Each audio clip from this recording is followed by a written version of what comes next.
Então, iniciamos a gravação. Boa noite a todos, todas. Então, passamos hoje a receber uma nova colega, né, do Instituto de Matemática, a professora Fernanda Longo. Muito prazer, feliz de estar te recebendo, Fernanda.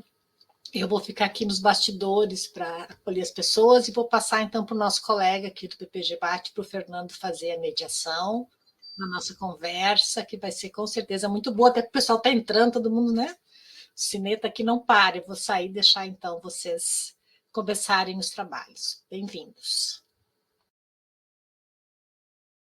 Então tá, pessoal, muito boa noite. Que bom ver essa sala cheia, né? Acho que isso só confirma a importância do assunto que a gente vai conversar hoje. E eu fico muito feliz por estar aqui fazendo essa mediação de uma pessoa que eu gosto tanto, que eu já conheço há tanto tempo, né? Já fomos colegas, já fomos colegas de estágio e já somos amigos há bastante tempo. E hoje, então, como mais uma colega que trabalha numa linha parecida, né, com a linha que eu tenho trabalhado. Nós, para quem não sabe, eu e a Fernanda fomos ambos orientandos da Fernanda, que existe uma regra que só pessoas que se chamam Fernandes podem entrar no grupo, né? E quando eu perguntei para a Fernanda como que ela queria ser apresentada, um mini currículo, alguma coisa, ela disse, não fala nada, só fala que eu sou professora do departamento. Então tá, então Fernanda, já sabemos que ela é professora do departamento de matemática, do Instituto de Matemática, do Departamento de Matemática Pura e Aplicada, e ela vai falar para nós, então, sobre a tese dela.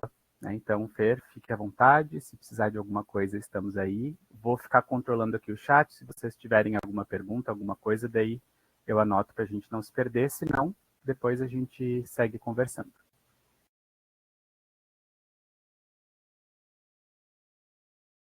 Não estamos te ouvindo.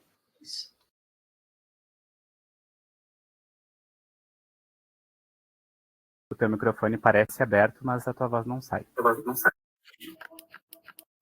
Agora acho que foi. Agora? Agora sim. Agora sim? Isso. Tá. Então tá.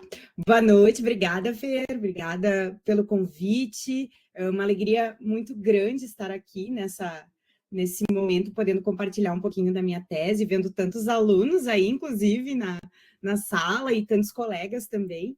Então, fico muito feliz, né, com esse convite e com a abertura para poder conversar um pouquinho sobre as coisas que eu vim estudando, que eu vi e que veio me constituindo enquanto professora de matemática, enquanto pesquisadora na área da educação de matemática também.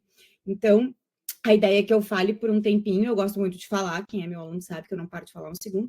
Então, se eu passar muito do tempo, por favor, me avisem, tá? Não fiquem rogados de me mandar parar de falar, tá bem? Bom, eu organizei, então, minha fala em 4 pontos, tá? Então, num primeiro momento, um enquadramento de como eu fui pensando, de como fui organizando a minha pesquisa e aquilo que foi me inquietando ao longo da vida, né? No segundo momento, eu explico, assim, de uma forma um pouco mais metodológica, um pouco mais teórica, de que forma as coisas que eu venho estudando foram compondo esse cenário de pensamento, esse cenário de exercício de pensamento. Num terceiro momento, então, apresento algumas análises que surgiram, né, da minha pesquisa de doutorado. E, para finalizar, então, fechando as cortinas, a gente vai se encaminhando, né, para algumas inquietações que surgiram a partir de então e que têm sido também algumas coisas que eu estou estudando neste momento. Né? Então, mais ou menos é isso, né, que eu pretendo abordar nesse nosso momento de hoje. Quem quiser fica muito à vontade para colocar qualquer pergunta ali no chat, talvez eu não consiga responder alguma delas, né, enfim, mas se eu puder, vou ficar muito feliz de poder compartilhar também outras coisas, né, que forem surgindo durante a apresentação. Bom, para começar, tá, então, falando no título, vou voltar aqui, eu coloco docências, né, no plural, porque eu acredito muito que nós não temos uma única forma de dar aula, a gente não tem uma única forma de ser professor, de ser professora, então esse docências, ele tá no plural por uma questão epistemológica, tá? Então, a gente parte desse local de que existe mais do que uma forma da gente dar aula, mais do que uma forma de performar a nossa docência, tá? Então, do que vem um pouco essa ideia? Eu vou me apresentar, então, rapidamente. Eu comecei a minha vida como professora ainda no ensino médio, cursei o curso normal de nível médio, lá antigamente era o magistério, e aí logo na sequência entrei na licenciatura em matemática na URGS, né? Então, o meu sonho era ser professora de matemática e tudo mais, e durante a licenciatura eu passei a fazer a bolsa de iniciação científica. Na bolsa de iniciação científica, um colega então disse: já ouviu falar de Foucault? E eu, não. Ele disse: então acho que vai ser muito interessante, assim, tu vai ver que é meio que um teórico muito difícil de entender e a gente fica sofrendo em muitos momentos, mas ele é muito legal. Então, assim, acho que tu vai gostar e tudo mais. E aí eu me aproximei do professor Samuel Belo, que foi meu orientador de bolsa durante quase toda a graduação, num projeto sobre etnomatemática, por essa visão mais Foucaultiana. Logo na sequência, então, me formei, fui trabalhar, fui para o mercado de trabalho e fui para a especialização em estudos culturais da URGS. O que a especialização em estudos culturais ela me fez enxergar? Ela me fez enxergar que a gente aprende a ser professor e aprende coisas para além dos muros da escola. Isso parece óbvio, mas não é tão óbvio a gente pensar sobre isso. E nessa especialização em estudos culturais, já pensando, né, um pouquinho lá com toda a minha vivência da licenciatura em matemática, aí eu fiquei pensando um pouco sobre isso, tá, mas essas matemáticas todas, como é que funciona, o que acontece, o que esse mundo influencia na nossa sala de aula e tudo mais. E aí fiz uma outra especialização em gestão escolar e fui para o mestrado e o doutorado, então, na Faculdade de Educação, para poder pensar um pouco mais sobre essa docência, principalmente a docência em matemática nos anos iniciais. Por quê? Porque quando eu estava estudando, eu já tinha habilitação pelo curso normal para trabalhar nos anos iniciais. Então, eu trabalhei nos anos iniciais de 2012 até 2024. Então, foram 12 anos na rede privada de Porto Alegre, como professora de quarto e quinto ano, principalmente, quartos e quintos anos, mas ao mesmo tempo no contraturno, né, porque a gente não só trabalha, a gente também dá aula, né, então eu passei a dar aula em outras escolas, em alguns momentos dava aula em 2, em 3 escolas, com os anos finais e ensino médio, também da rede privada de Porto Alegre. Em 2018, eu fui substituta na Faculdade de Educação para a disciplina de Educação Matemática da Pedagogia. E neste momento eu descobri que o que fazia parte de toda a minha formação e que de coisas que eu gostava muito de estudar tinha a ver com formação de professores. E tinha a ver com formação de professores em todas as etapas, não só a pedagoga que dá aula de matemática, também aquela, porque eu acho que é um local que é pouco visto, que é pouco observado, né? Então, essa professora que é pedagoga, se pensa em todas as outras coisas, mas e como é que é a aula de matemática que ela performa, que ela dá, né? Então, acho que isso foi algo que me mobilizava muito, então, o meu mestrado foi direcionado a isso. E aí, o doutorado, então, ampliando um pouquinho, né, esse olhar do meu mestrado. E agora, então, estou como prof do departamento, e trabalhando, né, com a licenciatura em matemática. Então, gente, né, não sei se, acho que a maioria de vocês aqui é aluno, ou foi aluno, ou foi professor durante a pandemia. Né? Eu entrei no mestrado no doutorado em 2019, então, em 2020, né, logo na virada ali do primeiro ano do doutorado, na Faculdade de Educação a gente entra em agosto, surgiu a pandemia. E aí, tenta lembrar agora, assim, qual foi a primeira aula remota de vocês, tanto quanto aluno como professor. Né? Como é que era essa aula remota aí? O que essa aula remota vocês lembram? Daquele primeiro momento que vocês estavam ali sentados na frente do computador, enquanto professor. O que eu faço agora? Como é que a gente vai fazer isso? Então, meio que aí a gente mandava ligar o microfone não ligava, então era criança sem câmera, era cachorro latindo, era irmão chorando, era mãe e pai dando aula, né, de um lado, o outro lá estava sem fazer nada, então era um caos, né, a gente enquanto prof, passou por esse momento, assim, né, aquela primeira aula, meu Deus, o que eu faço agora? Como é que eu dou aula para criança pelo computador? né? Então, a gente vai lembrando desse momento.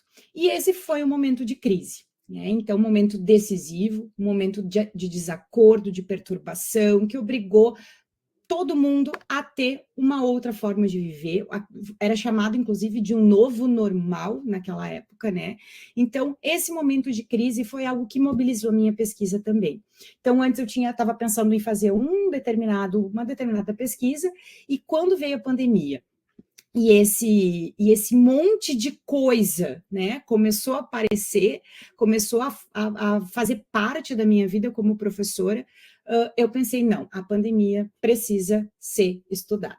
A docência na pandemia precisa ser estudada e precisa ser suspendida, né? Então, na verdade, a gente viveu um momento em que tudo se transformou. Ali estou vendo, né, a mesa digitalizadora virou quadro branco, né? Tinha caneta colorida, desenhava aqui atrás mesmo, li artigo, né? Exatamente isso.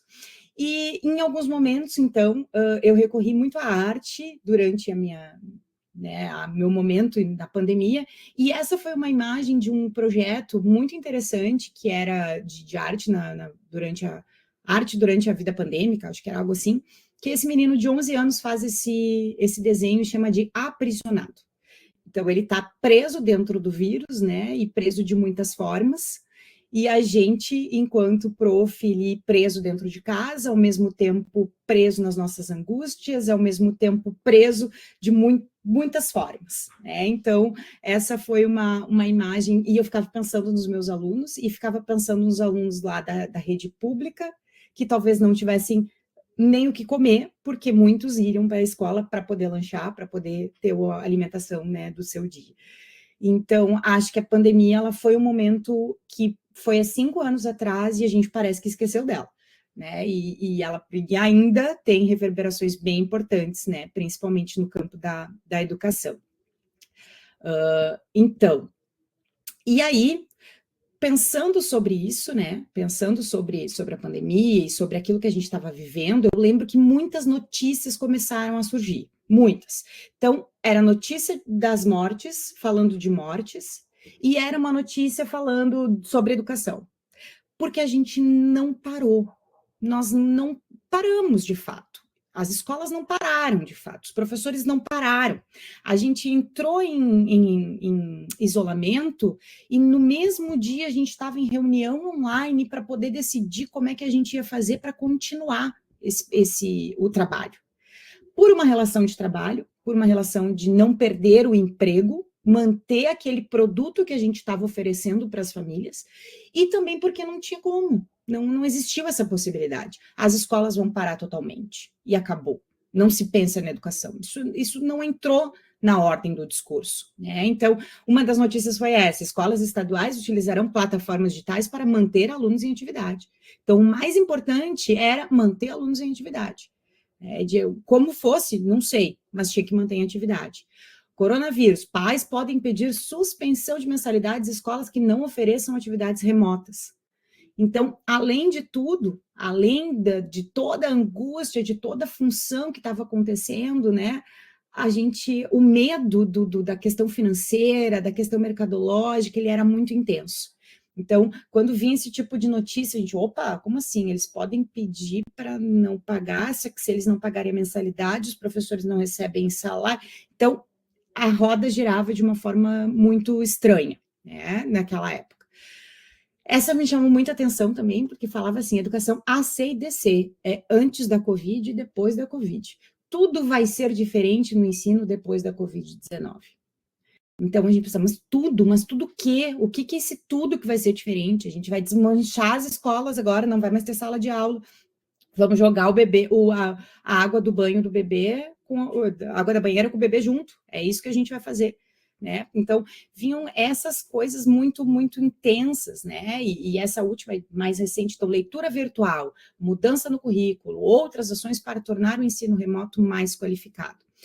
A gente passou por um momento em que o ensino remoto passou a ser visto como algo que deveria ser qualificado. Então, se a educação antes já não tinha qualidade suficiente, o ensino remoto menos ainda. E aí, o que começou a acontecer? Começaram a aparecer muitas notícias mostrando o que deveria ser qualificado, de que forma a gente deveria qualificar esse ensino remoto. E aí, enquanto eu estava pensando na tese, aí eu pensei, tá, ok, mas e de que forma essa qualificação toda ela vai ser entendida, vai ser colocada, né, para a aula de matemática, nas aulas de matemática. Então, comecei a perceber e observar os movimentos políticos que aconteceram também durante aquela época. Então, no dia 18 de março de 2020, nunca vou esquecer, cheguei de manhã na escola, a diretora entrou e reuniu todo mundo, todos os professores, no início da aula, e disse, hoje nós vamos mandar as crianças para casa, e nós vamos para casa, esperem até a tarde para os novos encaminhamentos. Então, no dia 18 de março de 2020, nós tivemos o primeiro afastamento das escolas, né? Eu enquanto professora da rede privada. No dia 8 de julho de 2020, o Conselho Nacional da Educação regulou, então, o ensino remoto emergencial. Essa sigla ensino remoto emergencial, ela não existia até então. Isso não fazia parte. Essa modalidade de ensino remoto emergencial, não existia. Porque, na verdade, aquilo que nós estávamos fazendo não se configurava como uma aula EAD. O ensino à distância, né, a educação à distância, eles foram eles têm toda uma linha teórica que embasa de que forma as coisas deveriam acontecer. E aquilo que a gente estava fazendo não tinha embasamento nenhum. A gente estava simplesmente ou enviando atividade pelo WhatsApp, ou a gente fazia folhinhas que as pessoas tinham que imprimir, as crianças iam na escola buscar, ou então a gente abriu um Moodle para uma criança de 8, 9 anos entrar no Moodle e fazer a tarefa, né? Então, aquilo que a gente estava fazendo tinha como base, como exemplo, coisas da educação à distância, mas não existia um embasamento teórico do jeito que a educação à distância é organizada. Então, aquilo também não era educação à distância. Então, em julho de 2020, né, então, acontece a regulação do ensino remoto emergencial. No dia 15 de dezembro de 2020, ainda no ano de 2020, acontece o decreto aí, foi no governo do estado do Rio Grande do Sul, do retorno presencial escalonado. A rede privada voltou um pouco antes. Começaram alguns movimentos, lugar de criança na escola, movimentos políticos que utilizavam as falas de médicos, as falas de deputados, para fazer com que as crianças retornassem, né, para dentro da escola. Então, na minha experiência, nós voltamos em outubro, no dia 14 de outubro de 2020, dia antes do Dia dos Professores, com um retorno presencial que era o seguinte: metade da turma vinha para a escola, que era o que tinha o espaço para fazer o isolamento, e a outra metade ficava em casa. E aí, na semana seguinte, trocava. Então, os 15 alunos que tinham vindo numa semana não vinham na outra, e aí fazia esse escalonamento. E, na sequência, isso durante o ano de 2021, inclusive se transformou num retorno presencial escalonado híbrido, ao vivo. Então, a gente dava aula com câmeras, com metade da turma na escola, a outra metade da turma em casa, e aí na semana seguinte fazia a troca, mas aí não podia filmar a turma, então as crianças que estavam em casa viam só a professora, e a turma, então, estava se vendo e convivendo, enfim, momento do recreio desligava a câmera, então tinha toda uma questão aí de cuidado, não sei, né, de como aquilo ia se organizar. E em 19 de fevereiro, então, ali em 2020, a gente voltou e tal, 19 de fevereiro, primeira semana de aula de 2021, todo mundo para casa de novo, em função, né, do aumento dos casos de mortes da Covid.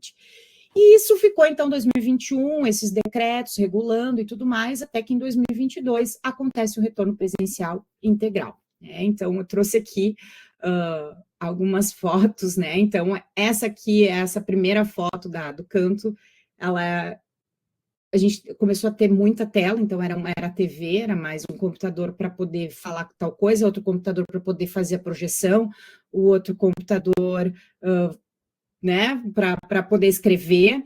Então, essa segunda tela ali, onde tem onde tem as contas, né? Então, eu usava para escrever a mesa digitalizadora. Então, a gente foi, inclusive, agregando equipamentos à nossa casa, né? A gente foi transformando a nossa casa num espaço em que os equipamentos davam conta um pouco melhor daquilo que a gente tinha como dever, que era dar a nossa aula. Essa fotinha ali com o microfone foi o primeiro dia do retorno, dia 14 de outubro de 2021, e eu nunca vou esquecer que quando eu cheguei na sala de aula, eu vi aquelas marcas, aquele enquadramento de onde a classe tinha que ficar para ter o 1,5 m ou 2 metros de distância em relação aos colegas. Então eu pensava, nossa, mas isso é a escola, né? Essa é a escola que eu estou vivendo agora. Eu estou enquadrando as crianças em determinados espaços e que elas não podem sair dali. Então a marca no chão foi algo assim que me marcou muito, né? Nesse retorno presencial. Então, isso tudo foi servindo de grade de inteligibilidade, de cenário para a pesquisa que eu estava fazendo, né? E me chamando a atenção. Então, quando a gente está produzindo uma tese, está produzindo uma dissertação, a gente às vezes não sabe muito bem para onde olhar. Então, tudo eu olhava, né? E eu ia agregando, ia juntando, e aí eu pensava, bom, depois eu penso o que eu vou fazer com essas coisas todas. Mas aí a gente vai juntando tudo e organizando, né? E então, um outro movimento que eu fiz foi também de fazer toda essa descrição de como as atividades estavam chegando, né, para as crianças, para os alunos. Então, no primeiro momento, envio de tarefas por e-mail, aulas síncronas uma vez na semana, e aí esse tempo de aula síncrona ele foi aumentando ao longo do tempo, né? Então, primeiro mês, segundo mês a gente não tinha aula síncrona, depois aumentou para 1 hora, uma vez por semana 1 hora, depois todos os dias. Em 2021 eu lembro de dar aula síncrona no horário inteiro, da grade inteira de aulas, então das 7h30 ao meio-dia, da 1h30 às 18h, e as crianças seguiam o horário que estava colocado antes da escola. Então, era 2 períodos de matemática, 1 período de português, trocava o professor, eles entravam no novo link, como se fossem para uma nova sala de aula, e aí iam tendo as aulas normalmente online, 5 horas na frente do computador, como se nada tivesse acontecido. Né? Então, foi mais ou menos isso que aconteceu. Né? E aí, para finalizar essa primeira parte, então, da minha fala, né, esse aqui foi um GIF que veio, uma imagem que veio num dos grupos do WhatsApp dos professores, porque enquanto isso a gente estava os professores trocando muito, né? Acho que aconteceu ali uma rede de apoio entre os profs, então, assim, professores de quarentena, né, editar vídeo, postar vídeo aula, a gente nunca tinha, profs que nunca tinham usado o YouTube antes, um software de gravação de vídeo, de planejamento de atividade, posta atividade, atende na plataforma, atende no WhatsApp, atende no e-mail, atende de todos os jeitos, então, o nosso horário enquanto professor da nossa profissão se borrou. Então, me parece, inclusive, que se fortaleceu a ideia de que o professor, ele não é apenas uma profissão, é uma missão, né? Então, isso se borrou muito, isso é um problema, né? Então, a gente pode, sim, acreditar que a nossa missão de vida é educar e tudo mais, mas também é um trabalho, né? A gente também tem outras subjetividades que a gente precisa dar conta, enfim. Então, eu acho que durante a pandemia, esse momento do parar de trabalhar, ele se borrou bastante. Então, vinha a mensagem da orientação, vinha a mensagem de tudo que era lugar, né, de família, vinha e-mail, e aí a gente fazia isso o tempo inteiro, o tempo todo, e isso causava, assim, uma exaustão, né, uma exaustão docente, uma exaustão com as crianças, com os alunos, o que, a meu ver, não promovia também nenhum tipo de educação de qualidade, né? Mas aí é uma questão de opinião. Bem, exatamente, Ana, é bem isso.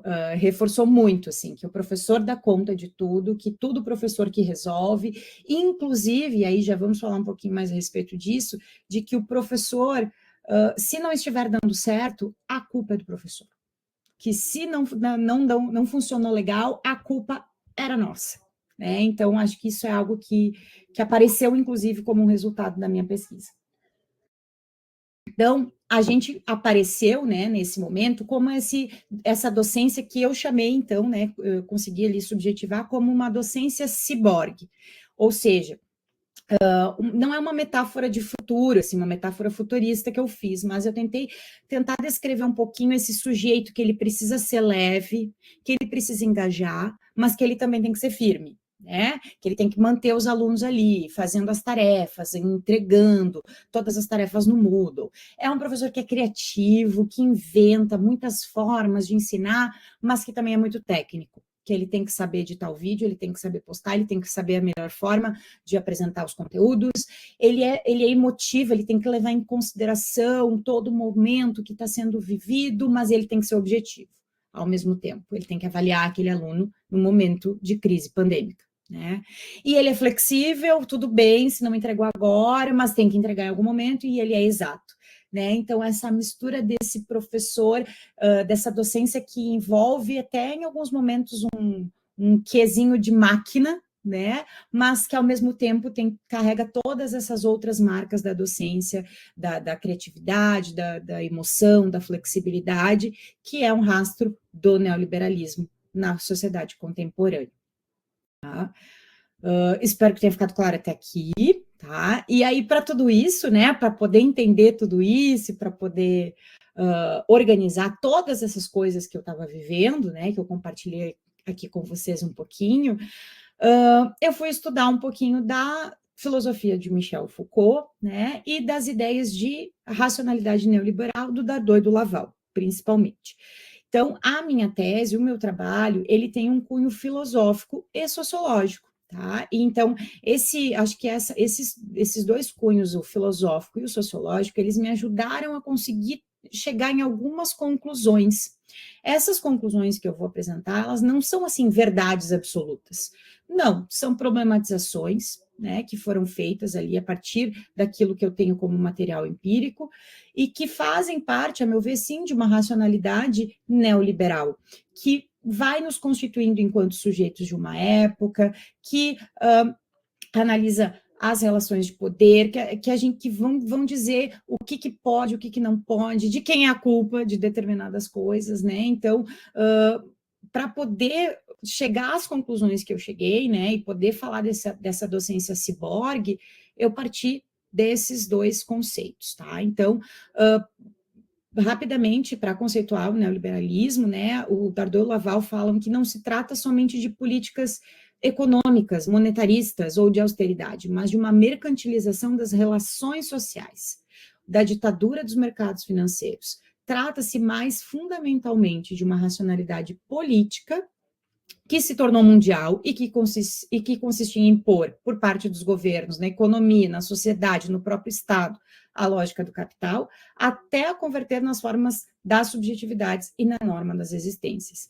Ou seja, né, eu acho que o neoliberalismo ele vai nos fazendo sujeitos contemporâneos, né, e eles nos atravessam e fazem parte da nossa subjetividade o tempo inteiro. Isso está nos constituindo enquanto sujeitos o tempo inteiro. O neoliberalismo ele é muito cruel. Então, por quê? Porque ele age por ferramentas de sedução, ele age por ferramentas da criatividade, da flexibilidade, e a gente começa a agir dessa forma sem pensar muito a respeito do que isso vai nos causar enquanto seres humanos e que nos causa nas nossas relações. Me parece ali uma marca muito clara do neoliberalismo é justamente o fato da gente não questionar o continuar ou não continuar as aulas em formato remoto. Então, essa coisa de vamos continuar a qualquer jeito, a qualquer preço, me parece uma marca muito neoliberal. A gente precisa entregar um produto, a gente precisa entregar algo que está sendo pago. Então, é uma relação de consumo, né? Uma relação de que eu pago, então eu tenho aquilo que é o meu produto, que é a educação. E pensar na educação como um produto faz com que a gente individualize as coisas, e quando a gente individualiza, a gente esvazia pautas coletivas. E esvaziar pautas coletivas, quando se trata de educação, é muito sério, né? É um problema muito grande que isso aconteça. Então, o neoliberalismo, ele aparece, né, e ele tem valores muito claros, que é o da colaboração, da competitividade, da criatividade, da emoção, da individualidade, da inovação, da liberdade, da positividade, da transparência.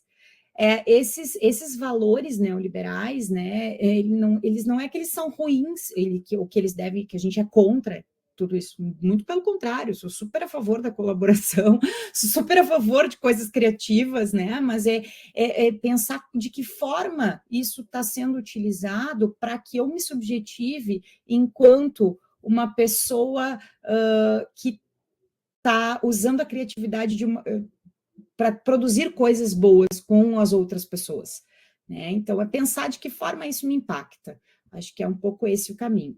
E aí, o meu problema de pesquisa foi justamente esse, pensar de que maneira essas aulas que aconteceram no formato remoto operou nos modos de ensinar. De que forma os modos de ensinar em matemática neste momento do ensino remoto modificou, valorizou determinadas coisas da matemática ou não. Um pouquinho mais rápido agora, tá? Então, a parte mais metodológica da pesquisa, eu parti de um movimento que o Michel Foucault faz na pesquisa dele, que é a análise discursiva. Então, a minha pesquisa ela se posiciona numa perspectiva pós-crítica, lembrando que o prefixo pós aqui, ele não significa como algo melhor ou como algo além, né, mas como uma outra forma de olhar para o mundo e uma outra forma de poder pensar as coisas que acontecem ao nosso redor. Tem uma inspiração genealógica, porque trabalhou com algo que estava acontecendo muito naquele momento, então não tinha como fazer um trabalho arqueológico, porque não era algo que aconteceu antes, né, mas algo que estava acontecendo, e eu estava muito preocupada ali com as relações que estavam acontecendo naquele momento, mas não é uma pesquisa genealógica, porque eu não analisei relações de poder, não analisei de que forma estavam sendo conduzidas as condutas, né, então ela tem uma inspiração, mas ela não é uma pesquisa genealógica. O Foucault, né, o objetivo da filosofia Foucaultiana, então, é compreender essa realidade como resultado dessa relação complexa entre uma coisa, uma materialidade, algo que está ali, e os sentidos e significados que a gente dá para essas coisas. E aí, toda vez que eu falo na palavra discurso, né, aqui quando eu já usei um pouquinho antes a ordem do discurso, a gente está pensando numa prática que forma aquilo de que fala, né? Então, quando a gente fala em discurso, a gente está falando de um discurso da educação matemática. Esse da educação matemática, que ele vai promover determinadas coisas, que ele vai mobilizar determinados saberes, e que vai desvalorizar outros, né? Então, um discurso é algo que ele não é fixo, ele é algo que vai se modificando, se constituindo, ele constitui um aluno de matemática, ele constitui um professor de matemática, ele constitui sujeitos ao mesmo tempo que ele vai se atualizando a partir dos sentidos que a gente dá para ele. Então, um enunciado, né, um discurso, ele é formado de enunciados. Um dos enunciados pode ser esse: a matemática deve ser acessível e equitativa, e o professor de matemática é responsável por isso. Então, hoje a gente tem essa verdade que circula de que a matemática ela tem que ser acessível e ela tem que ser equitativa. Isso é uma verdade. É algo que, uma verdade quer dizer algo que é tão repetido que a gente passa a nem questionar mais. A gente não questiona o fato da matemática ter que ser acessível, né? E que o professor é o responsável por isso, né? Então, esse é um enunciado, é algo que vai se repetindo de uma forma bastante recorrente quando a gente estuda, quando a gente pesquisa sobre educação matemática. E de que forma isso se materializa, né? Tem uma materialidade através de qualquer manifestação que tenha algum sentido. Então, publicação, um post, um comentário, uma fala, uma narrativa, um post do Instagram, enfim. Então, qualquer coisa que vai produzindo um sentido, né, uma materialidade que produz um sentido, ele vai tornando isso, né, ele vai se repetindo e vai se tornando uma verdade que a gente passa, muitas vezes, a agir porque tem que ser, porque nos falaram que é. Um outro enunciado da educação matemática, né, por exemplo, é o próprio fato de que que a gente precisa usar material concreto para dar aula de matemática, né? Isso é algo que, inclusive, apareceu como um resultado da minha pesquisa também. E quando eu falo desse professor ou dessa professora de matemática, eu não estou falando como uma pessoa concreta, não é a Fernanda, não é a Ana, não é o Isaac, né? Não é o Fernando. É uma construção discursiva, é os professores de matemática no geral, é uma subjetividade, um modo que é moldado, que é negociado, que é configurado nessas relações de poder. Ao mesmo tempo, isso não quer dizer que é um ente abstrato que está em um outro lugar que a gente vai acessar, agora eu vou vestir a minha roupa de professor de matemática. Não, não é isso. Né? É algo que tem relação com o mundo real, que é construído por nós, que estamos ali dando aula. Então, a partir do momento que eu escolho dar uma aula no quadro, eu estou mobilizando um jeito de dar aula de matemática, estou mobilizando um jeito de ser docente de matemática. Quando eu escolho dar uma aula usando metodologias ativas, eu estou mobilizando um outro jeito de dar aula de matemática. E aquilo vai adquirindo sentido e significado. E aí, gente, né? Vou um pouquinho mais rápido. Acho que durante esses 5 anos, né? Então, de 2020 até 2025, mas principalmente 21, 22, algumas coisas sobre a aula de matemática na pandemia foram mobilizadas, né? De que os professores precisam de formação continuada, porque a gente não estava dando conta, então a gente precisa de formação continuada, seja um professor em formação inicial, seja um professor em formação já formado, já em exercício, que a gamificação é um caminho para aprendizado. Então, era mais uma verdade, né? De que a sociedade vai se salvar a partir do momento em que todos nós formos matemáticos e matemáticas, a partir do momento que nós tivermos letramento matemático suficiente para pontuar no PISA e não ser mais o último colocado, penúltimo colocado. Então, são verdades que vão se constituindo ao redor do nosso campo de estudo, né? Então, e a gente está no meio disso tudo, né? No meio desses conceitos, desses saberes profissionais, dessa experiência. E esse professor, então, de matemática, que está no meio disso tudo, é o que foi o meu objeto de estudo. De que forma, né? Então, eu analisei as respostas de perguntas de 21 professores que responderam um formulário, eu enviei, então, para duas grandes escolas de Porto Alegre, este formulário. Ele foi enviado para 90 professores ao todo, então, e eu tive 21 respostas, né, desse formulário. Houve uma questão de comitê de ética, e por isso a gente fez opção pelo formulário, que deram aula nos anos iniciais, no período de ensino remoto emergencial, tá? E aí foi perguntado ali, formação, se era professor da rede privada, se trabalhou, e pedia, a principal pergunta, então, era, me conta duas aulas de matemática que você mais achou interessante durante o seu período, né, de ensino remoto emergencial. E por quê, né? Por que pedir coisas as mais legais, as que eles consideravam mais legais? Porque quando a gente fala sobre isso, a gente mobiliza qualidade, né? A gente coloca, então, para fora aquilo que a gente acredita que vai fazer sentido para quem está ouvindo. E aí a gente mobiliza o discurso da educação matemática. Então, eu queria ver o que, afinal de contas, que tipo de coisa que essas professoras, esses professores, né, a maioria mulher, a maioria não, 100% mulher, 100% mulher, que tipo de saberes essas professoras mobilizaram quando estavam dando aula de matemática, né? Então, esse era o meu objetivo. E é interessante, né, a questão da formação acadêmica, todo mundo já tinha formação acadêmica desde antes da pandemia. Vários formados em letras, orientação, a maioria em pedagogia, e alguns formados em matemática, inclusive, né? Então, que eram professores dos anos iniciais. E vários, então, todos eles já tinham dado aula antes da pandemia, ou seja, já tinham marcas da escola pré-pandêmica, né?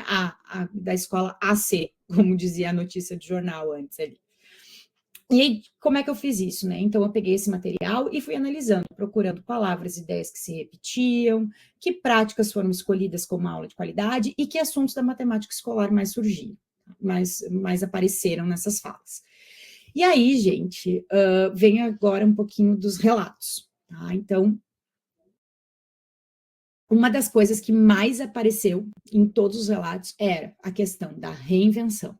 reinventar a prática docente, foi muito desafiador, a pandemia se modificou, mas a gente encontrou um caminho, né? A pandemia fez com que a gente encontrasse novas formas, adaptabilidade ao novo contexto, domínio de diferentes ferramentas de trabalho.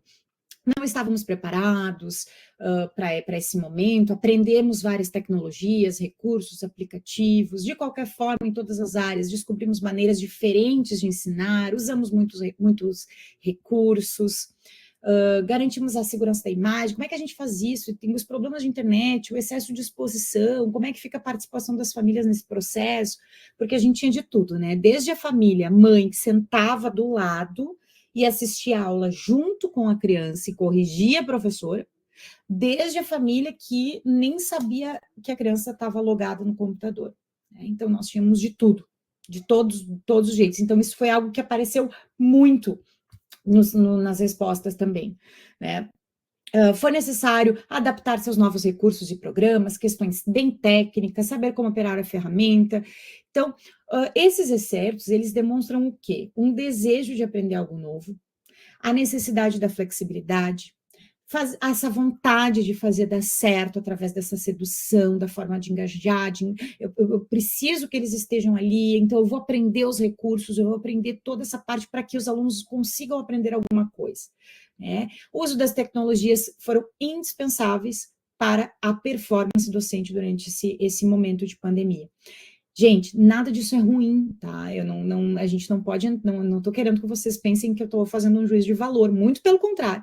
Né? Isso foram coisas que emergiram, foram coisas que surgiram dessas falas. E essas coisas todas, né? Essa vontade de fazer dar certo e tudo mais, a gente precisa também entender que vem regrada por um discurso neoliberal, de que o sucesso e o fracasso dependem unicamente do próprio indivíduo. Então, a partir do momento que eu compro a minha mesa digitalizadora, o meu quadro branco, as minhas canetas, para poder dar a minha aula, esse sucesso ou esse fracasso, ele depende de mim. Eu é que vou aprender a mexer no recurso para que eu consiga mostrar melhor a minha aula, para que eu consiga mobilizar melhor a minha aula. A criatividade, o saber apresentado de um modo leve, é um estatuto de verdade que é nosso também, que é do professor. O professor precisa apresentar leve. Mas é que a aula está muito chata. A aula o professor fica só lendo o artigo lá. Esse professor não quis aprender a fazer vídeo. Que horror. Então, a gente fazia, inclusive, esse tipo de pensamento, né? Ele é um pensamento neoliberal. Né?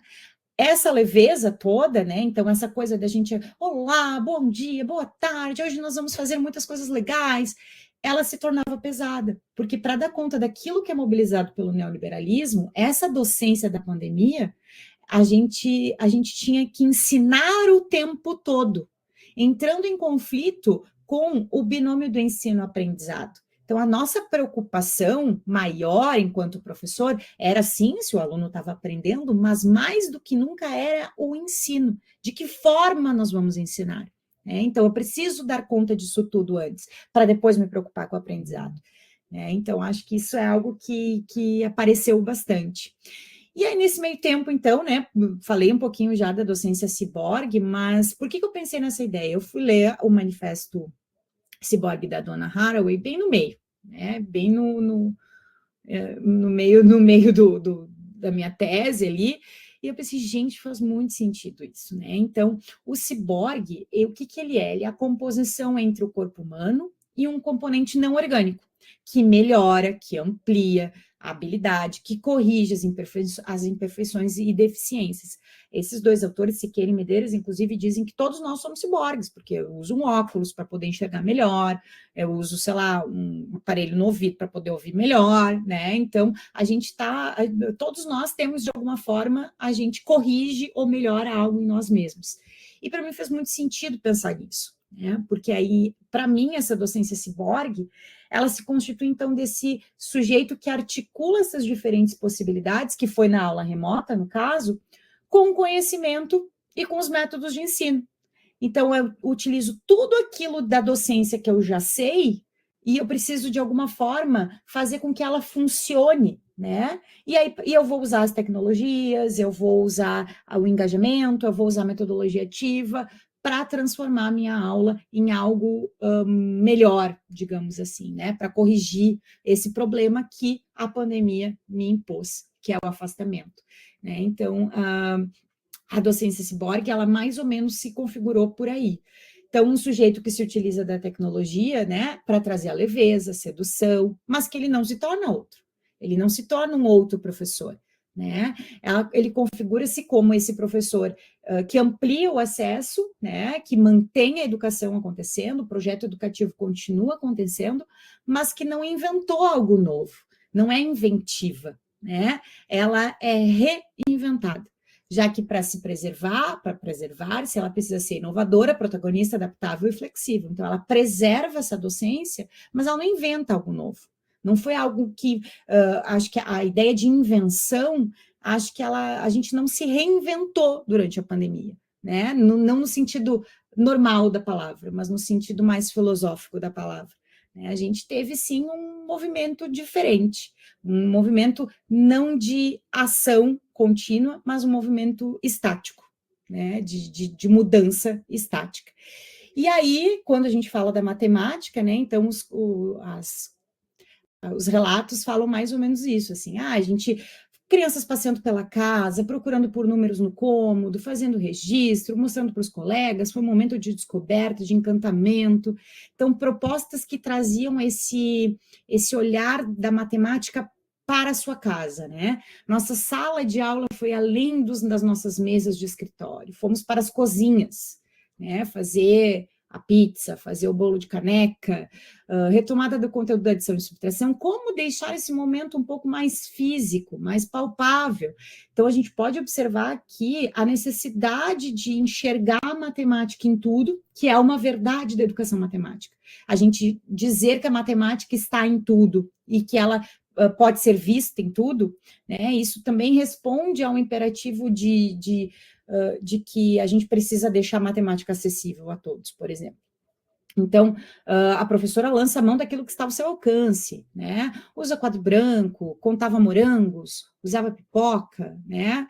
Então, apaguei o quadro interativo e disse que daria o controle para eles. Nós iríamos fazer juntos o algoritmo naquele quadro. Escrevi o cálculo que deveria ser feito conforme o problema e passei o bastão para um aluno, que deveria resolver o algoritmo explicando passo a passo. Nesse momento, muitos quiseram participar. Eles diziam que estavam se sentindo na aula, indo no quadro escrever.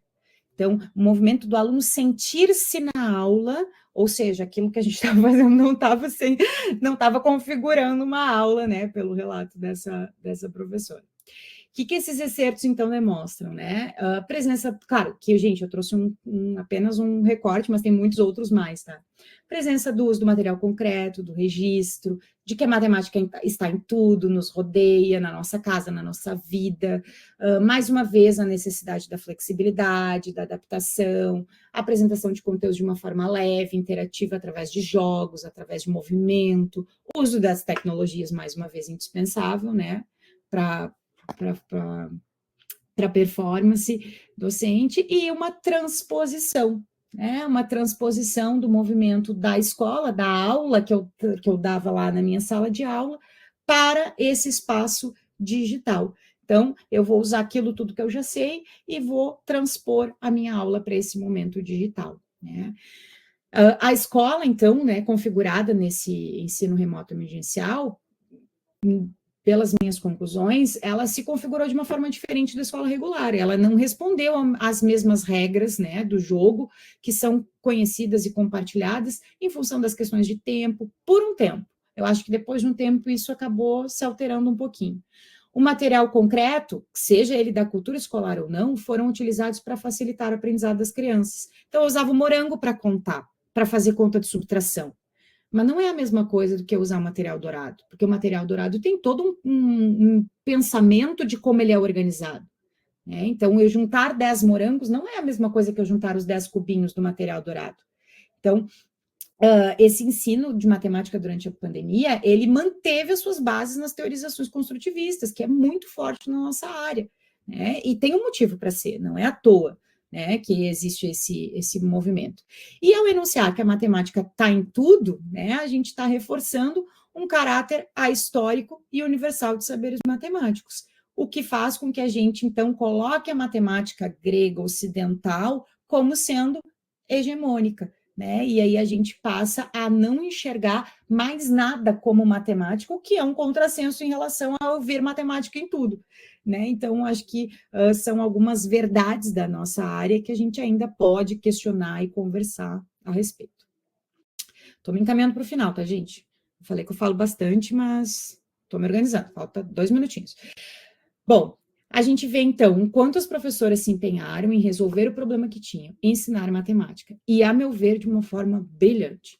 Acho que a maior parte, né, das pessoas, das professoras, dos professores com os quais eu convivi, tendo sucesso ou não, né, se empenharam, assim, de uma forma brilhante para fazer acontecer a escola durante a pandemia. Isso a gente não pode negar, né?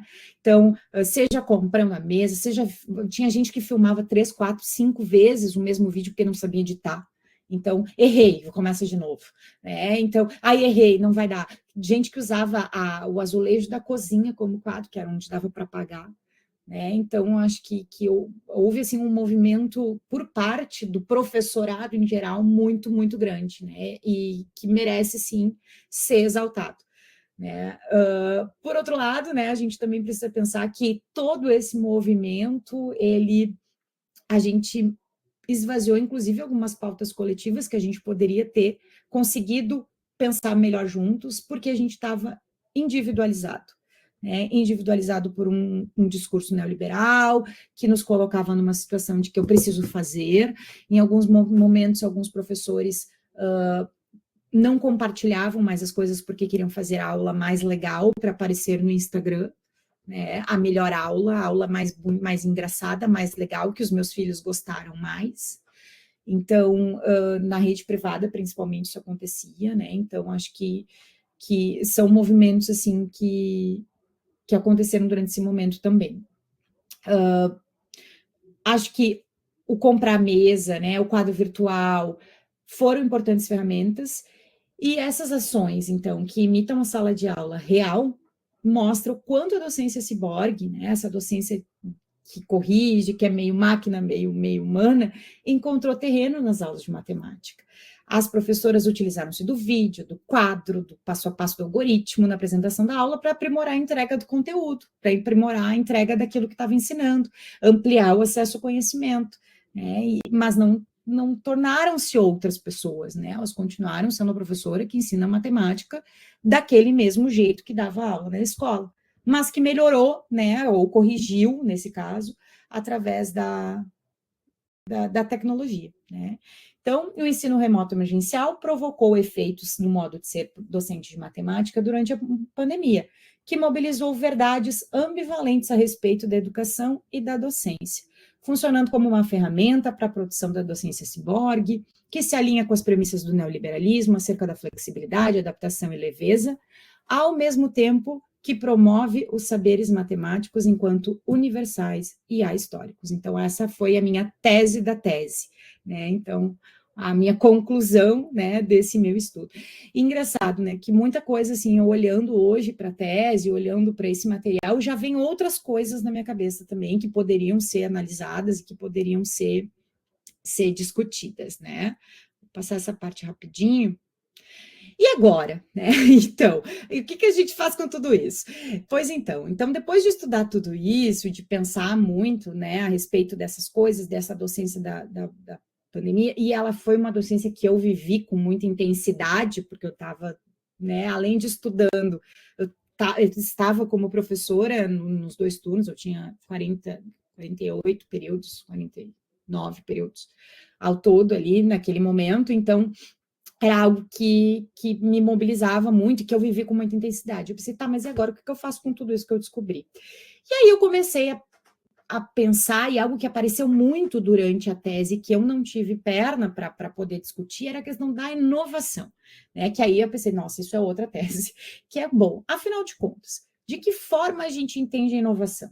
no campo da educação matemática. A gente fala, tem que inovar, tem que inovar, tem que inovar. Eu inovei, eu fiz algo novo. Tudo bem, mas de que forma isso, então, vem aparecendo e vem sendo entendido por nós, enquanto pesquisadores, enquanto estudiosos da educação matemática? Então, essa é algo que eu estou me debruçando agora, é algo que eu estou estudando agora. E para isso, né, então, a gente pode falar em inovação, é um mundo de coisas. Eu parto deste projeto, que é o projeto Mentalidades Matemáticas. Para quem não conhece, vale muito a pena olhar. Ele é extremamente sedutor. Eu sou apaixonada por um monte de coisa que aparece em Mentalidades Matemáticas. E, inclusive, os alunos já não aguentam mais. Quando eu chego alguma coisa, eu digo, isso aqui eu peguei lá do Mentalidades Matemáticas. Eu só vejo, de novo. Pois é muito legal. Mas, ao mesmo tempo que é muito legal e que é muito sedutor e que já, inclusive, me capturou, né? Observe, é uma parceria público-privada. E aí eu fiquei pensando, bom, isso está chegando de uma forma extremamente intensa e rápida em todo o território brasileiro. Então, Piauí inova no ensino da matemática, compra Mentalidades Matemáticas e manda que coloque em todas as escolas estaduais de sexto a nono ano. Método de ensino de matemática desenvolvido na Universidade Americana será implantado na rede municipal do Rio, foi agora, está sendo implantada agora. Educação infantil está sendo implantada em todo o Rio de Janeiro. Mato Grosso do Sul, implantado em todas as secretarias estaduais e municipais. E aí eu fiquei, opa, calma aí, quando algo chega tão rápido assim e que traz como sua premissa a inovação do ensino, a inovação do ensino de matemática, eu penso que isso precisa ser questionado, precisa ser estudado e precisa ser olhado com mais calma. Então, a princípio, né, a partir de todo aquele meu pensamento lá da tese, de entender essa docência ciborgue, eu estou olhando para esse projeto a partir de tudo isso, né? Então, afinal de contas, esse projeto, não só esse, pretendo ampliar também, mas tem que partir de algum lugar. E essa é uma escolha terrível, né? O pesquisador, ele adora olhar para tudo e a gente não consegue. Mas, a partir disso, né? Então, de que forma esse projeto, ele está trazendo a matemática de uma forma diferente? Como? O que ele diz que ele é inovador em relação ao que a gente já faz? Porque se ele é inovador em relação ao que a gente já faz e ele promete resolver a matemática no Brasil, é porque a nossa matemática ela não presta, né? Então, partimos já desse pressuposto. Enfim, gente, eu acho que é isso, tá? Tem algumas referências aqui também da minha apresentação. Fico muito à disposição para conversar, para trocar ideias, para tirar dúvidas, não sei se ficou alguma, né? Enfim, fiquei muito à vontade para poder conversar e perguntar. Ufa, 1 hora, gente, meu Deus. Então, enquanto o pessoal está ali escrevendo, eu estou vendo alguns dedos digitarem, agradecer, Fê, por estar aqui com a gente nessa live, por reviver a tua tese, né? Às vezes é até um pouco traumático, né? Mas eu acho que pelo menos para nós, pelo menos para mim, tem sido sempre boas experiências, né? Eu já fiz essa mesma coisa também, de vir aqui num dos fóruns e falar sobre a tese. E assim, eu queria te fazer uma pergunta que me fizeram naquela ocasião e que sempre me fazem, sempre que eu apresento qualquer coisa sobre as nossas pesquisas. Que é assim, uma pergunta meio capciosa. Bom, tu está dizendo, então, que a gente é capturado, que a gente é levado a fazer várias coisas e tal. E o que será, o que tu acha que a gente pode fazer para não ser capturado? Ou como a gente pode fazer para subverter essa lógica? Então, a gente vai ser capturado. Né? Aceita, dói menos, a gente vai ser capturado. A gente é produto dessa sociedade, né? Nós somos, afinal de contas, constituídos por todas essas verdades que nos atravessam, então a gente vai ser capturado por essa lógica. Mas eu também acredito que existem pequenos movimentos de contraconduta, né? Pequenos movimentos de subversão, que podem nos ajudar. Eu acho que o primeiro deles é justamente estudar sobre eles e pensar por que a gente está agindo de determinadas formas, né? E aí, quando a gente toma consciência, traz isso para a nossa materialidade, a gente entra em contato com essa... Bom, eu estou sendo criativa por quê? Porque não é só porque o neoliberalismo quer, né? Afinal de contas, eu estou trazendo metodologias ativas por quê, né? Então, acho que tem um momento do questionamento, esse é um primeiro movimento de contraconduta, e aí pensar nas coletividades, né? Eu acho que a ideia principal é a gente sempre lutar pela coletividade, lutar por essa classe, né, de docentes, que é o caso que eu estudo mais e que eu gosto muito de falar a respeito. Então, de poder ficar junto com os nossos colegas e pensar a respeito disso que vem nos atravessando e que chega na gente, né? Então, mas a gente vai ser capturado, não tem o que fazer, né? Faz parte da sociedade. Por essa linha teórica que a gente estuda, não tem muito como a gente escapar, pelo que a gente vê, né? Enfim. Aí, Fernando, pergunta difícil. Né? Mas eu sabia que tu ia dar conta. Combinado. Não, mas eu acho também que E outra coisa da gente pensar também é que muitas vezes a inovação, né, as metodologias ativas, os jogos, né, essas outras coisas que estão em voga hoje em dia, elas funcionam, né? Eu acho que é isso talvez que nos dê pelo menos a mim, dá uma ansiedade maior, né? Porque a gente pesquisa todos os efeitos que podem ser potencialmente, como que as pessoas estão sendo conduzidas por meio dessa sedução, por meio dos jogos, por meio das metodologias ativas. Mas, ao mesmo tempo, se a gente quer ser eficiente, e todo mundo é convocado a ser, a gente tem que usar essas ferramentas, né? Então, de fato, eu acho que é justamente não pensar, né? É um exercício o tempo inteiro que nós precisamos fazer, principalmente quem escolhe essas linhas teóricas para estudar, é justamente pensar o seguinte: primeiro, nós não temos respostas para as coisas, então é desse jeito, se é desse jeito não está legal, então vamos por aqui, não sei. É algo que vai se construindo, né? Então, é a primeira ansiedade, não temos resposta, não vai dar. E o segundo é a gente também poder pensar que nem tudo é ruim, né? A gente não precisa entrar num juízo de valor de que o jogo é ruim. O jogo é legal, o jogo faz parte, é bacana, é divertido, a metodologia ativa também é legal, mas isso não significa que eu preciso o tempo inteiro fazer isso. Então agora eu vou fazer aula tradicional porque o neoliberalismo está me mandando ser flexível e criativo. Então eu vou ser aquele professor que chega na hora, enche o quadro, não dá bom dia, não dá boa tarde, não dá boa noite. Claro que não.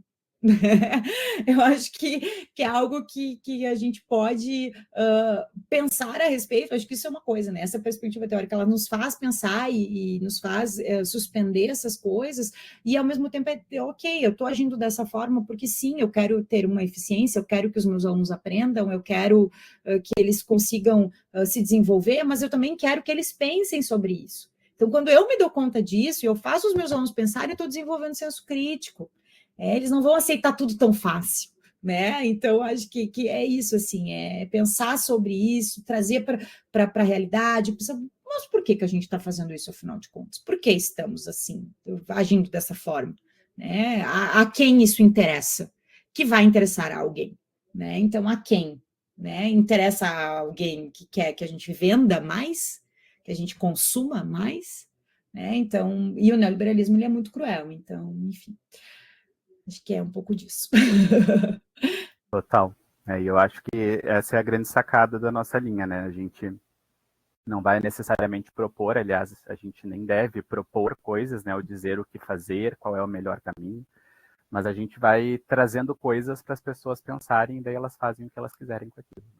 Isso. Uma última coisa que eu esqueci de falar é sobre a capa da minha tese, que é essa imagem. Essa imagem, então, lá nos primórdios da inteligência artificial, em 2022, não é tão primórdio assim agora, um pouco, foi quando eu fiz ela, e foi muito engraçado, porque eu coloquei exatamente o prompt que eu coloquei na inteligência artificial, que não foi o ChatGPT, viu, pessoal?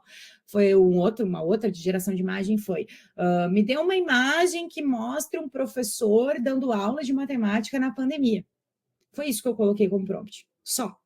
E ele me gerou essa imagem. E essa imagem que é um professor num palco de teatro, né? Então, por isso, inclusive, a minha tese ela tem toda uma linha teatral. Eu não faço teatro, não sou atriz, sou péssima, inclusive, nisso, mas é algo assim, a parte teórica eu acho muito interessante. Então, é um professor num palco de teatro que está com 1000 coisas ao seu redor, né? Então, o computador está ali, então tem um coração no computador desenhado, então acho que tem muita coisa assim que essa imagem gerou e que me impulsionou a pensar, inclusive, coisas nos resultados da tese, né? Então, ela foi bem interessante, assim, ela virou capa da minha tese, lá, imagem feita pela IA.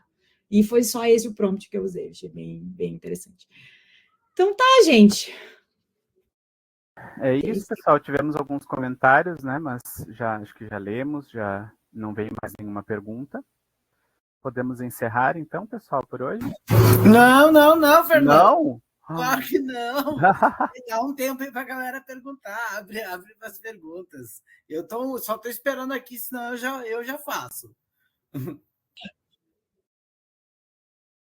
Não vamos desperdiçar essa maravilha. Então, só vai, estamos aqui. Então, posso começar, Fernanda? Vai lá. Primeiro, parabéns, né? Magnífica. Nossa, é muito legal a gente ver assim, que uma geração tão potente, né? Acho que você é potente, é articulada e teoricamente embasada. Isso, nossa, me deu uma alegria tão, sabe, estranha assim, mas estranha não no sentido queer, né? E acho isso muito bom. E espero, só vou avisando que a Fernanda tá já caminhando no nosso programa, né? Está vindo com força, ela está se organizando, nós também, porque as nossas burocracias da vida, senão ela já estava dentro do programa, né? Mas a burocracia de avaliações não nos permitem oficialmente, mas eu acredito que ela já esteja. Eu já sinto ela PPG Mate aí com força, né? Minha pergunta, eu tenho umas 3 colocações, eu acho que não sei se eu consigo elaborar agora de fato uma pergunta, mas eu vou tentar dar uma dialogada contigo. A primeira é em relação a essa ideia que eu já adoto de ciborgue, né?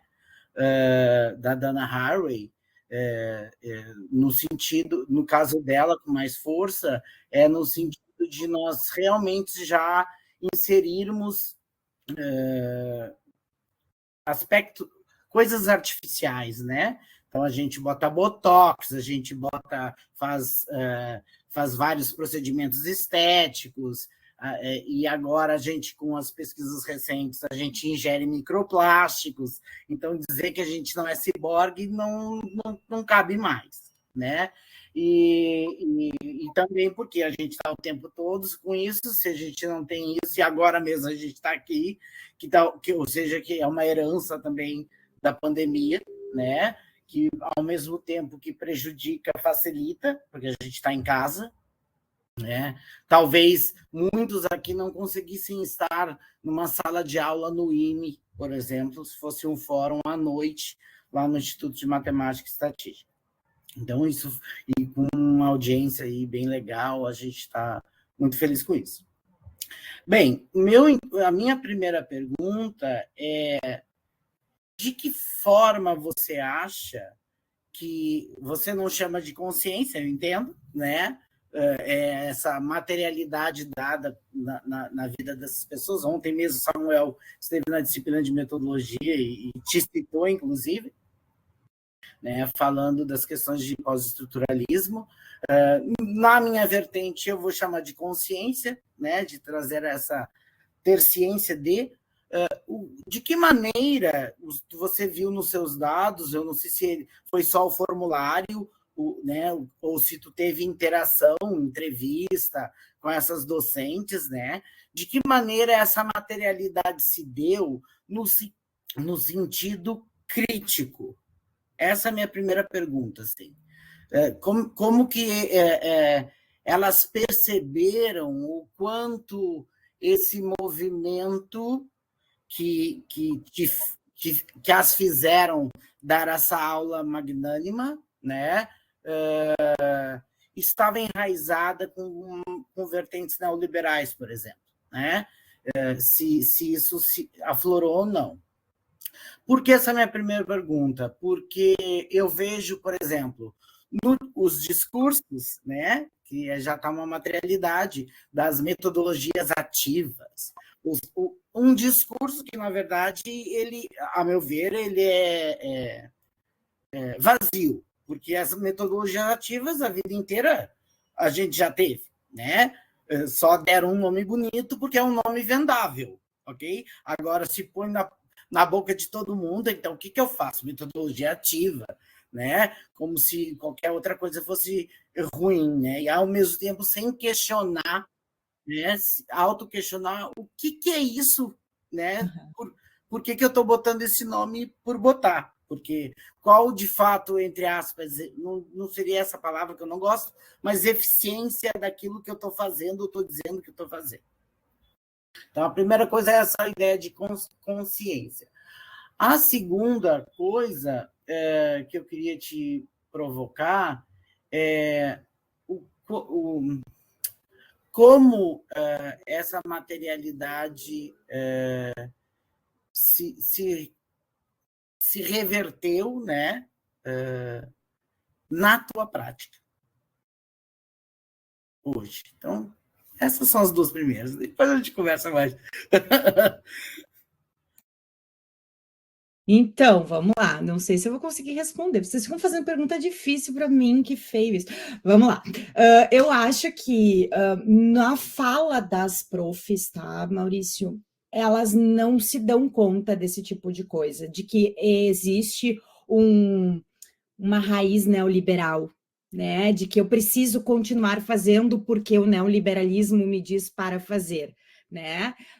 Eu acho que não, isso não aparece na materialidade da pesquisa, no material empírico da pesquisa, isso não aparece. Esse exercício foi o meu, né, enquanto pesquisadora, de poder fazer essas relações entre essas diferentes racionalidades, esses diferentes discursos, né, que acabam se entrelaçando e poder trazer isso. Então, muito porque há um modo de Foucault para trazer para a superfície aquilo que faz com que as pessoas acreditem em determinadas coisas.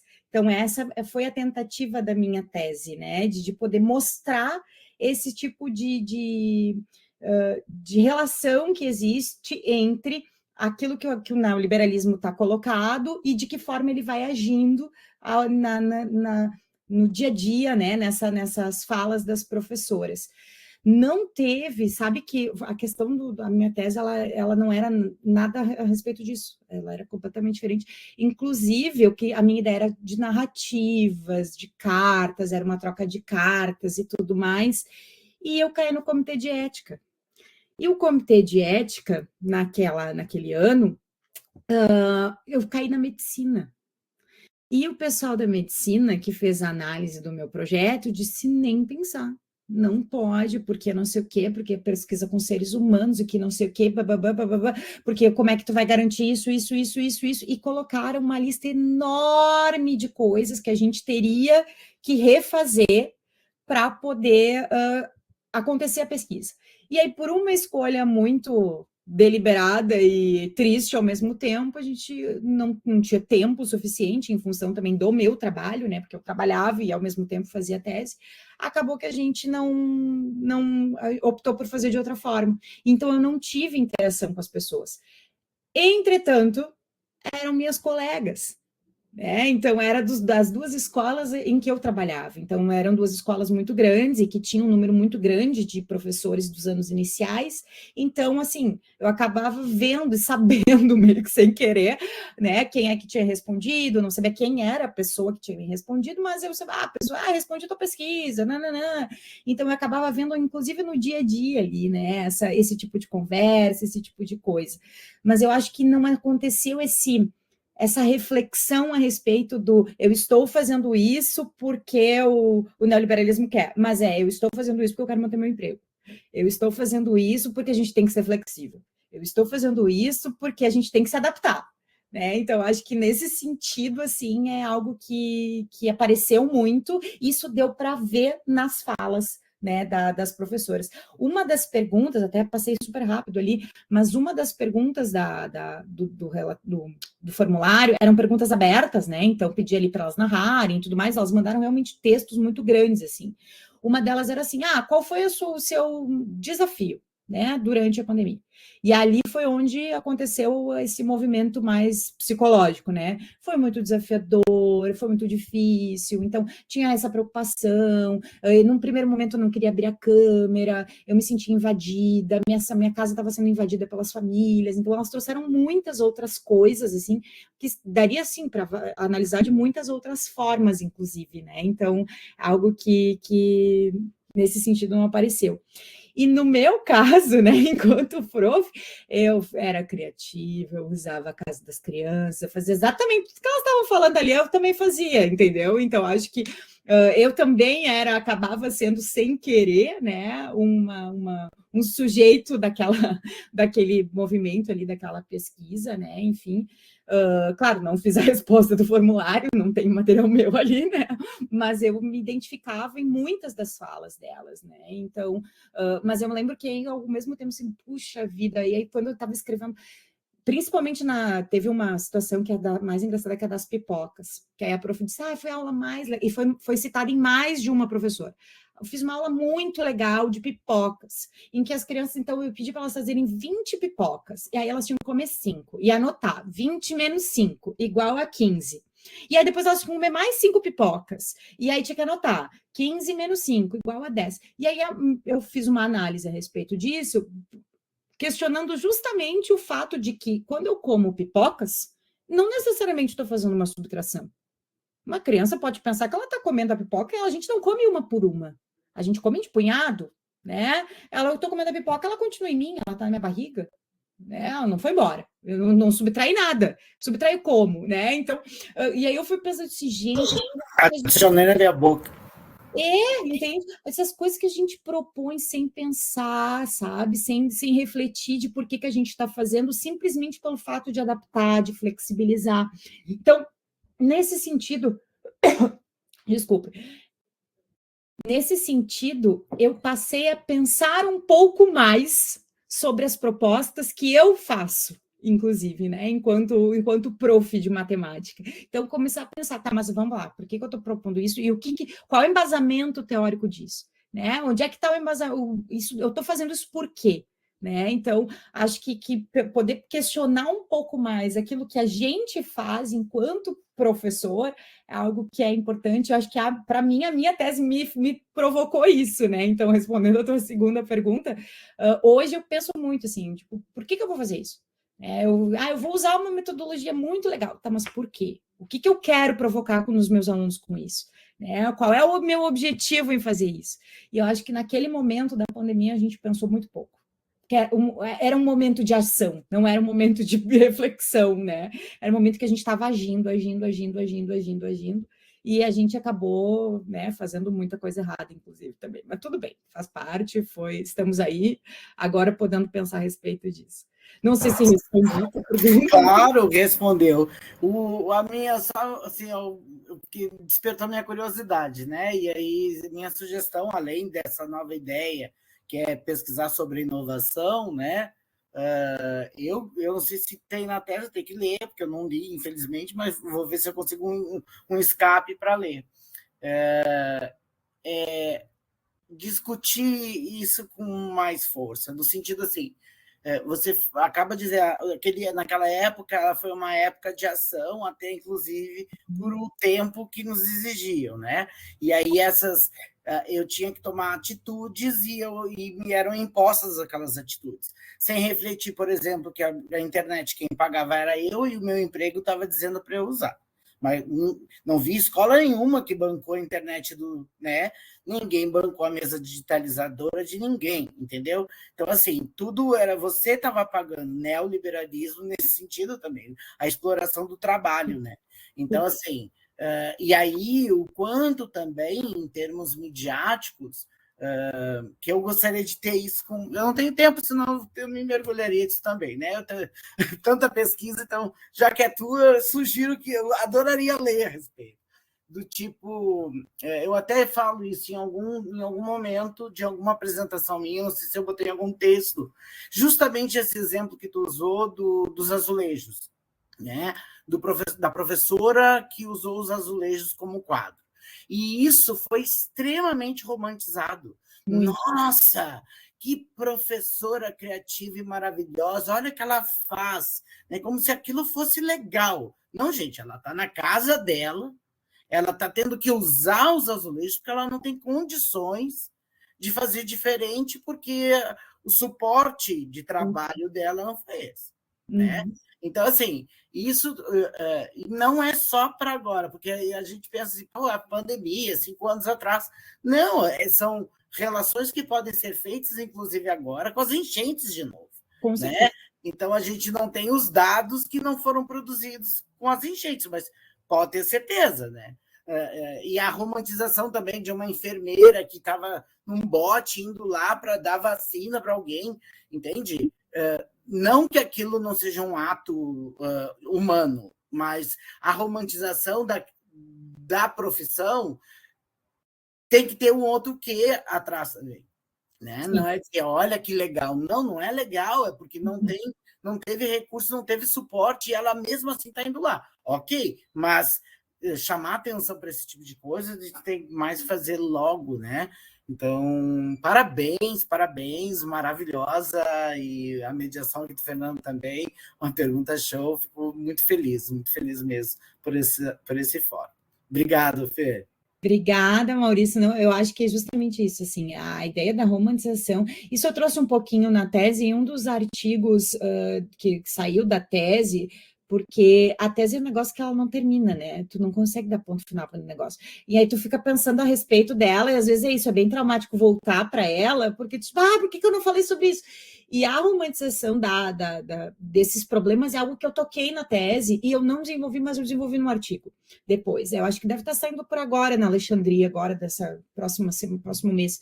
E é exatamente isso, assim, me pareceu em alguns momentos que a gente estava achando tudo incrível, lindo e maravilhoso. Eu disse, não, peraí, gente, e aí, cadê o sindicato para nos ajudar, né? E aí o sindicato tentava por alguns motivos, mas daqui a pouco já, não, pessoal, mas é que vocês têm que pensar, que tem que garantir um emprego, que não sei o quê, né? E aí a escola mandava lá na Páscoa um ovinho de Páscoa para casa de cada um. Que legal, a escola mandou um ovinho de Páscoa. Eu não quero um ovinho de Páscoa, eu quero condição de trabalho, né? Então, acho que foi algo assim que o professor da rede privada, em especial, ele é um professor que, além da questão da docência, ele tem a questão do vínculo empregatício, né? Que pesa muito. E, então, ele precisa dar conta dessas duas coisas, dessa relação patrão-empregado, ao mesmo tempo que ele é professor, então ele fica às vezes meio em dúvida, né, de por aquele lado que ele vai. Então acho que é algo que sim, realmente, e agora da pandemia também, da enchente, né, também muita coisa que precisa ainda sim ser discutida, né, então te agradeço também pelas perguntas, obrigada, Maurício. Você teve uma pergunta ali do João no chat, dá uma olhadinha ali. Fazer as adaptações, já havia pensado...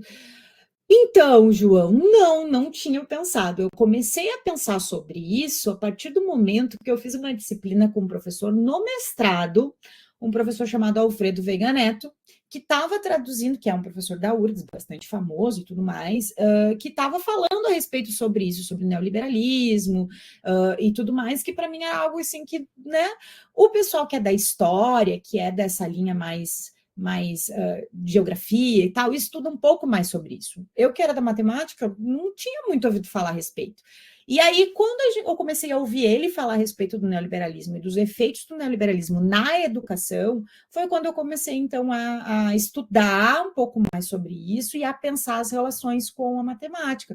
Mas até então não tinha pensado, não. Claro, durante a pandemia eu já estava no doutorado, então eu já tinha algumas coisas, já conhecia algumas coisas, mas essas reflexões todas, elas só acontecem quando a gente estuda a respeito das coisas. Então, é um exercício de pensamento constante. Então, a gente está sempre lendo, está sempre procurando novas coisas, porque não se esvai, não termina, né? Então, a gente tem que estar o tempo inteiro produzindo, escrevendo, produzindo, lendo, para ter novas ideias, e às vezes nem assim vem novas ideias também, mas é um caminho.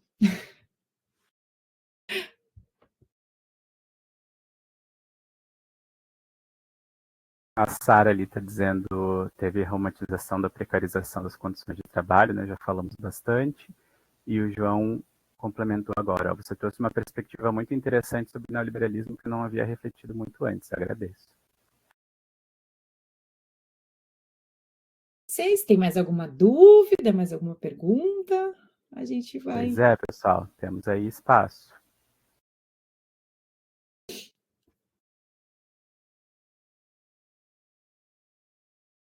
Eu acho que eu achei interessante que tu falou da competitividade dos professores durante a pandemia, que era essa coisa de eu tenho uma aula legal, eu não vou ensinar para os meus colegas a aula legal também, porque a minha tem que ser diferenciada.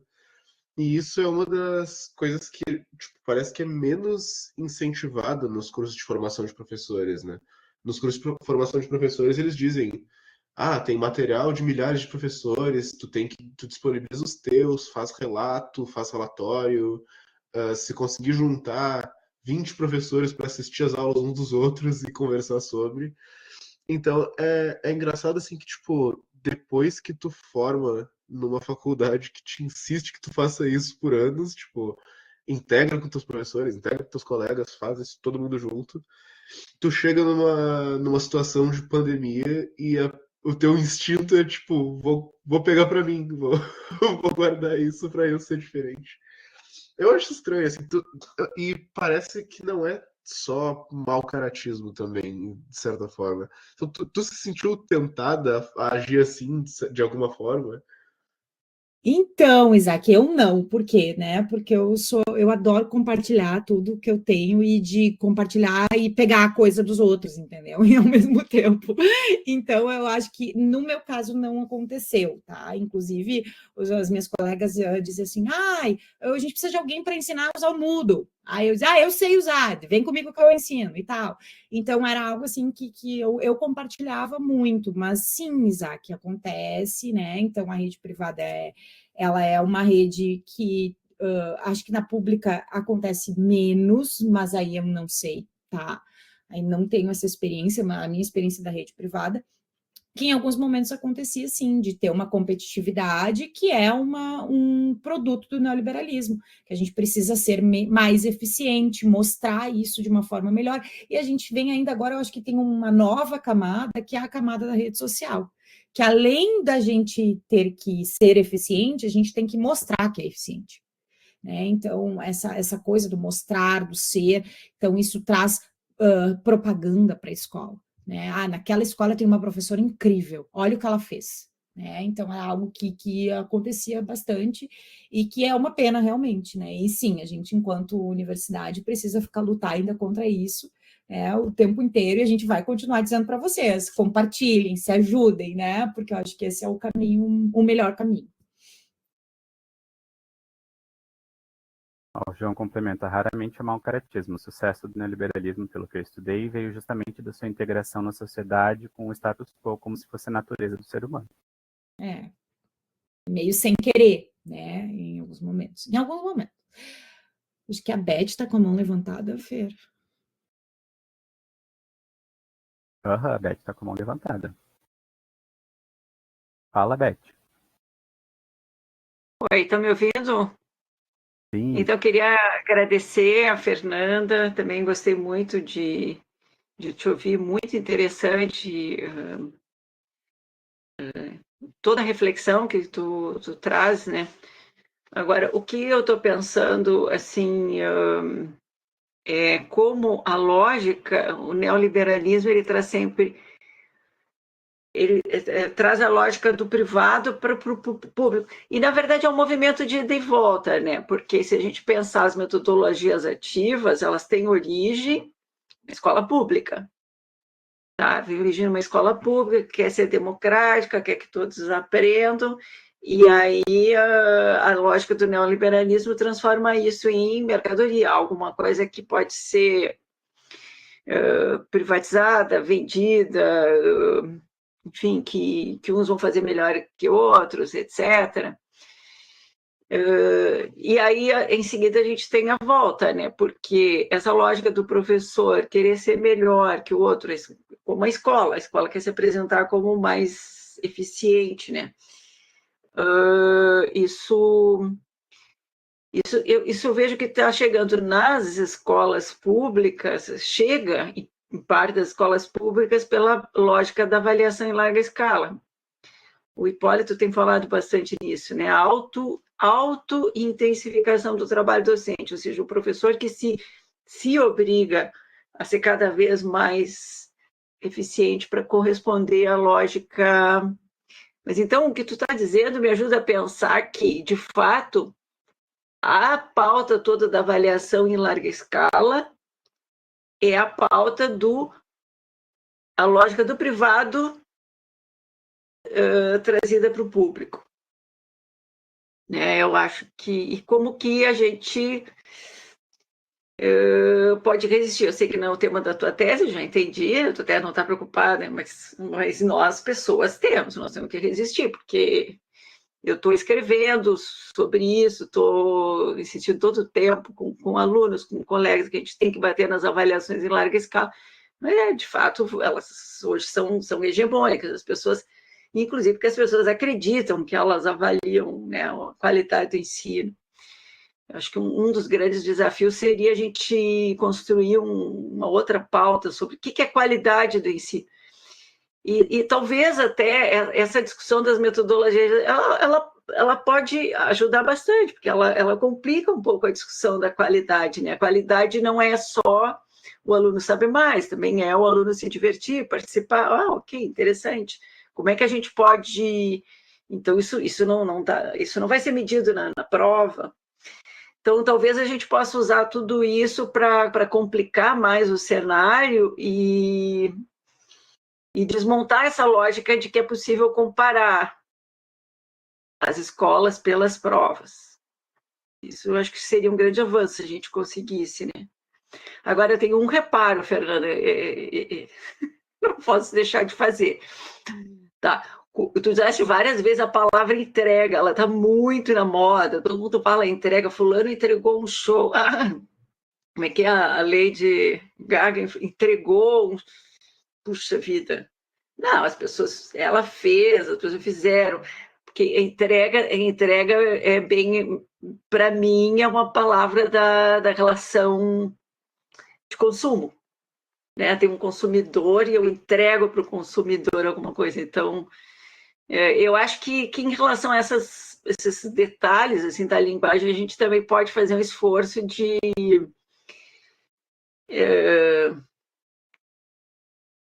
pensar sobre as palavras, também para ser subversivo no uso das palavras, né? Não entregar e não se entregar, talvez isso. Mas muito obrigada. Acho que sim. Eu acho muito que obrigada. A metáfora do ciborgue foi ótima. Que bom que você falou. Sabe, Beth, que eu estava pensando sobre isso, a gente tem uma colega, a Vitória, que ela trabalha no município de Esteio, e eles estão recebendo agora um 14º salário, um prêmio eficiência, Fernando, né? Prêmio, enfim, uma premiação por atingir metas. Então, assim, a gente está trazendo para a área pública, né? Então, o 14º salário por atingir meta é algo extremamente empresarial, é extremamente fábrica, né? Indústria, escritório. Então, é uma lógica de mercado muito forte que está invadindo, né, cada vez mais a esfera pública, e eu acho que isso é algo muito preocupante. Eu acho que precisa ser, sim, questionado e pensar sobre a avaliação de larga escala. Até eu acho que tem um texto teu agora, que saiu há pouco tempo, eu usei ele com os alunos de uma disciplina, justamente para poder questionar isso, né? O que essa avaliação de larga escala, afinal de contas, faz com a gente, né? A gente trabalha para ela, né? A gente trabalha para ter o resultado, para poder receber o prêmio, do 14º salário, né? Essa é a meta dos professores, afinal de contas. Então, até de poder pensar essas relações do trabalho docente, né? Em que ao mesmo tempo em que a gente precisa subverter determinadas coisas que o neoliberalismo nos coloca e que nos captura, inclusive, pela linguagem, né? E eu venho, assim, de um tempo gigante de rede privada em que, sim, né? A nossa linguagem, ela é, inclusive, de uma forma muito orgânica e organizada para que a gente entregue, né, as coisas para as famílias, né? A nossa entrega para as famílias é o produto, a educação é um produto a ser consumido. Né? Então, sim, sem querer e ao mesmo tempo por querer, porque é de algo assim que vem construído há muito tempo. Eu acho muito legal pensar sobre isso, porque a avaliação de larga escala, ela antes estava muito no público e agora ela está também entrando a rede privada. Né? Então, daqui a pouco a gente vai ter algum momento aí, algum movimento que vai dar um encontro entre as coisas. Né? Então, não sei, tem que pensar a respeito ainda bastante. Obrigada, desculpa me meter, mas é que eu acho que o interessante é a gente pensar também que, de alguma forma, isso chegou para nós e a gente não achou extremamente absurdo a ponto de fazer toda uma mobilização. Né? Então, acho que é aí que está a genialidade, não só do neoliberalismo, como tantas outras estratégias que estão por aí, né? Que a gente engata junto, né? A gente acaba, de certa forma, não é que a gente aceita, não é que a gente acolhe, não é que a gente acha bom, mas a gente é capturado e a gente vai junto. Então, eu acho que tipo, essa questão do 14º salário, das metas, quando a Vicky me falou, eu fiquei chocadíssimo. E eu disse, meu Deus, mas vocês não vão fazer nada? E daí ela, tipo, não, é o que tá lá, né? Inclusive tem outras tantas coisas, né, que acontecem lá, no período de estágio probatório não pode ter licença maternidade, se tu fica com alguma doença grave, tu acaba prejudicando todos os teus colegas, então tem muita coisa ali circulando que é absurda, que é ilegal, que é inconstitucional, mas que está lá acontecendo e já faz um tempo, né, e até agora ninguém se mobilizou para tentar dar jeito. Não, e é isso, então, enquanto retorna algo que também é muito neoliberal, que é o financeiro, né? Então, tá tudo bem, a gente vai seguir cumprindo metas. Enfim, é preocupante, esvazia muitas pautas, né? Então, enfim. Então tá, gente. Acho que é isso. É isso, então, pessoal. Maurício? É sim, já passamos total do tempo, né? Mas parabéns, né? Parabéns, Andréia pediu para eu fechar, porque ela teve que sair, deu uma urgência com ela. E aí, Fernando, pode finalizar aí, se despedir. Muito obrigado, Fernanda, em nome da Andréia e do programa. Fico muito feliz que seminário, que fórum legal. Logo, logo já vai estar no YouTube também para a gente curtir. Obrigado, viu? Obrigada, gente. Fernando, contigo. Eu que agradeço, foi muito bom convite. Então tá, foi um prazer sempre. Esperamos te encontrar mais e mais vezes no PPG, por aí. E é isso, pessoal. Nos vemos no próximo encontro e até a próxima. Tchau, boa noite. Boa noite, professora. Até mais.